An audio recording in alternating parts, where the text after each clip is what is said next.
Глава республики Олег Николаев поздравил с Днем знаний студентов Чувашского госуниверситета имени Ульянова. Здесь ребята провели утренний флешмоб с флагом России и спели патриотическую песню.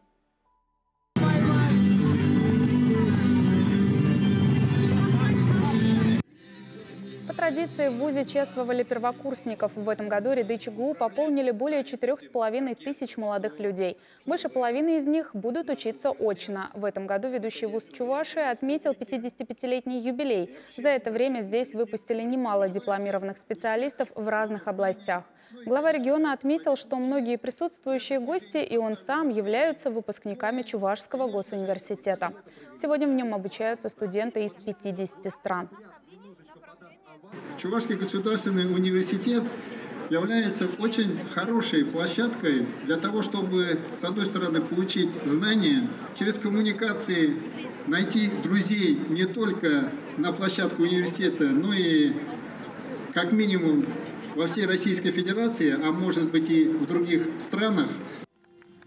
По традиции первокурсникам вручили главные символы начала учебного года – студенческий билет и ключ знаний, который открывает все двери для желающих учиться. Уже завтра новоиспеченные студенты войдут в учебные аудитории в ожидании новых открытий.